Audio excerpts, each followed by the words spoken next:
Hello friends, कैसे हैं आप सब। आई होप आप सभी अच्छे होंगे। तो फ्रेंड्स, हम अपनी इंग्लिश की शुरुआत करने जा रहे हैं। तो इंग्लिश में फर्स्ट हम अपना आर्टिकल्स को स्टडी करेंगे। आर्टिकल्स के टू टाइप्स होते हैं, इंडेफिनिट आर्टिकल और डेफिनिट आर्टिकल। इंडेफिनिट आर्टिकल में टू होते हैं, ए और एन, और डेफिनिट आर्टिकल में द होता है। हम आज इंडेफिनिट आर्टिकल्स के यूजेस को देखेंगे और नेक्स्ट वीडियो में हम डेफिनिट आर्टिकल्स के यूजेस को स्टडी करेंगे। सो फ्रेंड्स, हम अपने आर्टिकल्स के साथ साथ हम अपनी वोकैब को भी स्टडी करेंगे, क्योंकि आप सब जानते हैं कि आपके कॉम्पिटिटिव एग्जाम्स के लिए वोकैब बहुत ज़्यादा इम्पोर्टेंट होती हैं। तो अपने इंडेफिनिट आर्टिकल्स के यूजेस के साथ साथ आज हम अपने वोकैब में कुछ रूट वर्ड्स को भी स्टडी करेंगे। तो हम अपने डेफिनिट आर्टिकल्स के यूजेस से पहले दो टर्म्स को क्लियर कर लेते हैं। जो फर्स्ट है vowel and second consonant. Vowel, the sound which is articulated without an obstruction in the air passage. ऐसी साउंड जो बिना किसी ऑब्स्ट्रक्शन के मुख से बाहर आती हैं। Constant, the sound which is articulated with an obstruction in the air passage। ऐसी साउंड जो एक ऑब्स्ट्रक्शन के साथ हमारे मुख से बाहर आती हैं। अगर हम वोवेल की बात करें तो ये 5 होते हैं, ए, ई, आई, ओ, यू। ओके।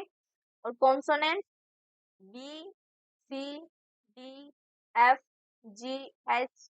हाँ, ये कितने होते हैं? 21। ओके। अब हम अपने इंडेफिनिट आर्टिकल्स के यूजेस को देखते हैं। सो यहाँ पे uses of indefinite article to हैं, ए एंड एन। तो फर्स्ट हम एन को स्टडी करते हैं। एन का प्रयोग नॉर्मली उस वर्ड से पहले करते हैं जिसका फर्स्ट लेटर वोवेल होता है। ये सिंपल थिंग है, आप सभी जानते हैं। तो इसके एग्जांपल्स में an apple, an elephant, an igloo, an orange, an umbrella. But यहाँ पर एक एक्सेप्शन होता है। हम किसी वर्ड का फर्स्ट लेटर वोवेल होते हुए भी ए का प्रयोग कर देते हैं। जैसे यहाँ पर अ 1 रुपी नोट, ओ 1 रुपी नोट। यहाँ पे देखो वन वन ओ वोवेल है, लेकिन फिर भी हमने ए का यूज किया है। वो इसलिए क्या है क्योंकि ये वोवेल तो है, but it does not sounds vowel. ये वोवेल की साउंड नहीं करता है। देखो यहाँ पे लिखा हुआ भी है। लेकिन एन का प्रयोग उस वर्ड से पहले नहीं किया जाता है जिसका फर्स्ट लेटर वोवेल तो होता है, लेकिन प्रारंभिक ध्वनि वोवेल की नहीं होती है। अर्थात जिन वर्ड्स की प्रारंभिक ध्वनि अ, आ, ई, ई, ए, उ, ऊ, ओ आदि की नहीं होती है, उनसे पहले क्या करते हैं? ए का ही प्रयोग करते हैं। ठीक है। For example a one eyed man, a European, a union, a university, a unique thing. Next one is A. A का यूज हम कहाँ पे करते हैं? उन वर्ड से पहले करते हैं जिनका फर्स्ट लेटर कॉन्सोनेंट होता है। For example a boy, a girl, a cow, a dog. यहाँ पर भी एक एक्सेप्शन आ जाता है। फर्स्ट लेटर कॉन्सोनेंट होते हुए भी, किसी वर्ड का फर्स्ट लेटर कॉन्सोनेंट होते हुए भी हम ए एन का यूज करते हैं। वाई? ऐसा क्यों? क्योंकि वो वोवेल की साउंड करता है। यहाँ पर एम ए को देखिए आप, एम ए। तो ये क्या है? आपकी ये वोवल साउंड है, इसलिए हम इससे पहले ए एन का यूज करेंगे। यहाँ पे लिखा लिखा है, लेकिन ए का प्रयोग उन वर्ड से पहले नहीं किया जाता है जिनका फर्स्ट लेटर कॉन्सोनेंट तो होता है, लेकिन उनकी प्रारंभिक ध्वनि जो होती है वो कॉन्सोनेंट की ना होकर वोवेल की होती है। तो उनसे पहले हम क्या करते हैं? ए एन का प्रयोग करते हैं। ओके। तो ये कुछ शॉर्ट फॉर्म्स हैं जिनसे पहले हम ए एन का यूज करते हैं।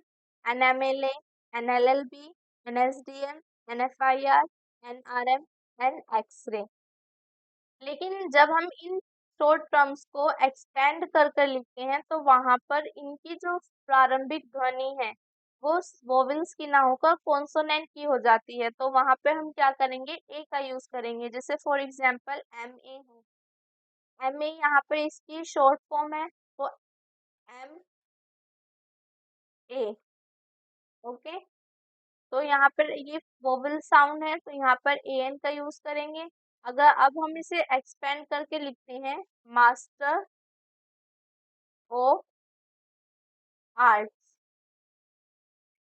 तो ये मास्टर, मास्टर, तो ये माँ, ये वोवेल नहीं कॉन्सोनेंट साउंड है, तो इससे पहले हम ए का यूज करेंगे, जैसे कि यहाँ पे लिखा हुआ है। लेकिन जब इन वर्ड्स को विस्तार से लिखते हैं तो इसकी प्रारंभिक ध्वनि कॉन्सोनेंट हो जाती है। जब इन वर्ड्स को हम एक्सपेंड करके लिखते हैं तो यहाँ पर इनकी जो फर्स्ट साउंड है वो कॉन्सोनेंट हो जाती है, तो इसलिए हम इन हो जाती है वह इनसे पहले ए का प्रयोग किया जाता है, इनसे पहले ए का प्रयोग किया जाता है।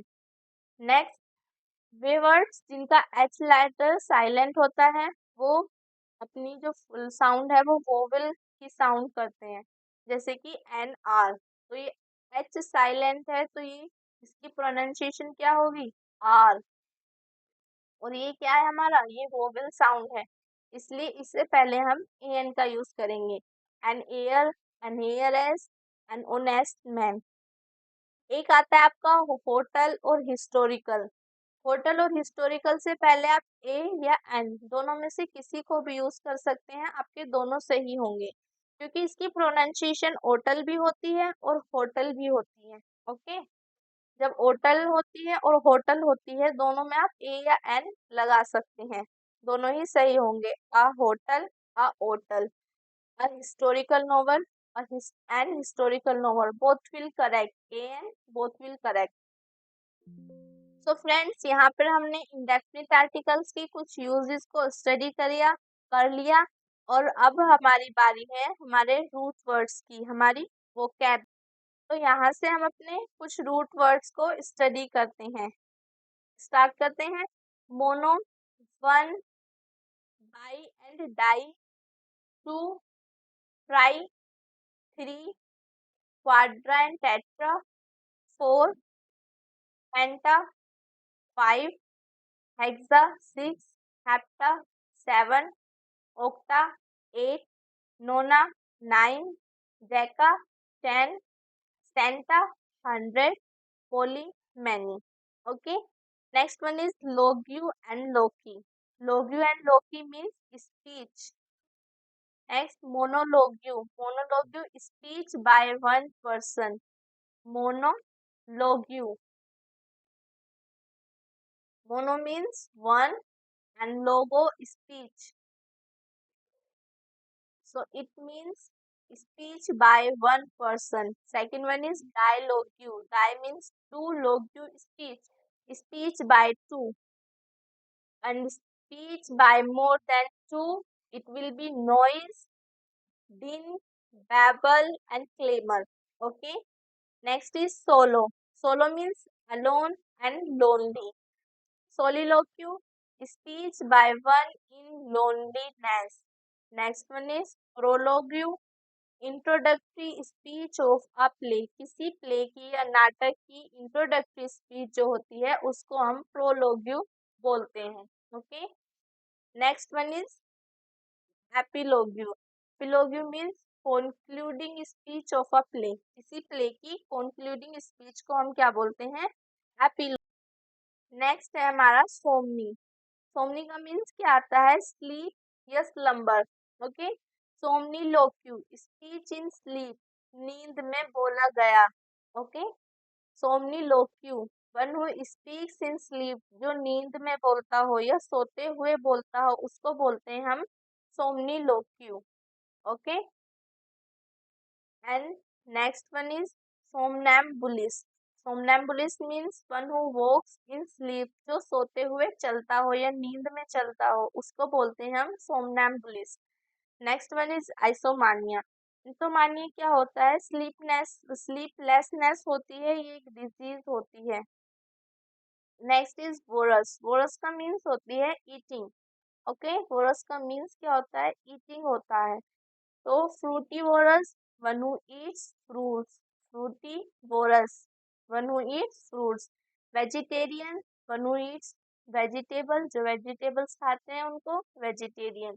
Carnivorous, one who eats flesh. Herbivorous, one who eats one who eats plants या one who feeds on plants. Graminivorous जो ग्रेन्स को खाते हैं, वन हु ईट्स ग्रेन्स और grass. Next one is cannibal या एंथ्रोपोफेगस। इसको क्या, one who Yeats human flesh, जो ह्यूमन फ्लैश को खाते हैं उनको कैनिबल और एंथ्रोपोफेगस बोलते हैं। एक आपको होता है कार्निवोरस और एक होता है आपका कैनिबल या एंथ्रोपोफेगस। दोनों फ्लैश खाते हैं, डिफरेंस इतना है कैनिबल जो है आपका ह्यूमन फ्लैश खाते हैं और कार्निवोरस जो होते हैं वो ह्यूमन फ्लैश नहीं खाते हैं। वो नॉर्मल फ्लैश खाते हैं, वो किसी एनिमल का हो या उसको किसी एनिमल्स का होता है, ह्यूमन नहीं होता। कैनिबल जो होते हैं वो ह्यूमन फ्लैश खाते हैं। Next one is omni. Omni का मतलब ऑल होता है। Omnivorous, omnivorous, omni means all, vorous मतलब eating, so one who eats everything. Next is omnipresent या यूबिक्विटस, जो हर जगह प्रेजेंट हो। ओमनी मतलब ऑल, प्रेजेंट मतलब उपस्थित, so one who is present everywhere. Omnipotent, one who is all powerful. Omniscient, one who knows everything, जो सब कुछ जानता हो, omniscient. Omnibus, a book with many works of an author, एक बुक बहुत सारे ऑथर्स ने जिसमें काम किया हो या लिखा हो। Omniferous, of many varieties and kind, बहुत सारे प्रकार और उसकी वैरायटी के साथ, ओके, उसको हम ओमनीफेरस बोलते हैं। यहाँ पे हमने अपने रूट वर्ड्स को स्टडी किया। अब हमारी बारी है एक्सरसाइज की। तो फ्रेंड्स यहाँ पे हम अपनी एक्सरसाइज को देखते हैं। हमने जो अपने रूल्स को स्टडी किया था, यूजेस को स्टडी किया था, उन्हीं के बेस पर हमारी ये एक्सरसाइज है। इसको करते हैं एक्सरसाइज को सोल्व। तो first, he is dash university professor. He is a university professor. Okay, U is vowel but it doesn't sound vowel. U vowel तो है लेकिन ये vowel की sound नहीं देता। Next is the workers have formed dash union. So workers have formed a union. Here is dash egg. Here is an egg. Because E is vowel, egg in egg is vowel, so N will be used. He is dash MA in English. What will come here? He is an MA. N will come. Before MA, N will come. I want to purchase dash HTM watch. What will come here? Here N will come. Okay. She gave the beggar dash 1 rupee note. A will come here. A 1 rupee note. This is dash usual slide. This is a usual slide. This is dash useful medicine. This is a useful medicine. Okay. We shall stay in dash hotel. तो आप यहाँ पर ए भी लिख सकते हैं और N भी लिख सकते हैं। होटल से पहले ए भी आ सकता है और एन भी आ सकता है। मैंने आपको जैसे बताया, होटल से पहले आप ए लिखें या एन लिखें, आपके दोनों ही सही होंगे। Next one is she reached there dash hour later. So what will come here? N will come here. Next हमारी she reached there an hour later. Next I have to make dash humble proposal. A humble proposal. Next this is dash honorary job. This is an honorary job. Mohan is dash MP. Mohan is an MP. He is strong like dash oaks. He is strong like an oak. Okay. He has dash unique pen. He has a unique pen. My wife is dash BA, but I am dash MA. My wife is a BA and I am an MA. अब यहाँ पर BA से पहले A का use क्यों किया? क्योंकि BA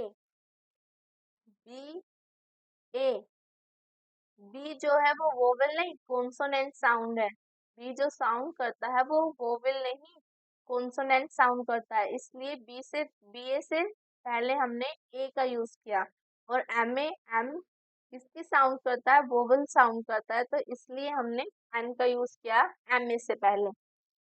next is he wrote dash one act play.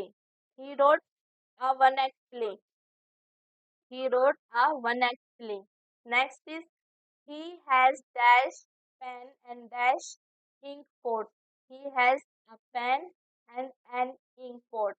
Next, he bought dash horse, dash ox and dash buffalo. He bought a horse, an ox and a buffalo. Next one is my brother has dash black pen. My brother has a black pen. Next, there was dash stone in his pocket. There was a stone in his pocket. Next, she gave us dash good dinner. So she gave us a good dinner. He is dash extravagant man. So he is an extravagant man. Have you dash cigarette? Have you dash cigarette? Have you a cigarette? Okay, यहाँ पे हमने अपनी indefinite article की exercise को complete किया। अभी एक और एक्सरसाइज है हमारी जो कि हमारे रूट वर्ड्स के ऊपर डिपेंड है, तो आइए इस एक्सरसाइज को भी करते हैं। Introductory speech of a play. किसी प्ले की इंट्रोडक्टरी स्पीच को हम क्या बोलते हैं? Prologue. One who eats flesh, जो फ्लैश खाते हैं। Herbivorous, fruitivorous, cannibal, carnivorous. So carnivorous will be correct answer. One who knows everything. Omnibus, omniferous, omniscient, epilogue. Omniscient. One who knows everything is omniscient. One who eats grass and grain. Gramnivorous, anthrophagus, ubiquitous, cannibal. Answer is gramnivorous. Next is one who speaks in sleep. One who speaks in sleep, somniloquist.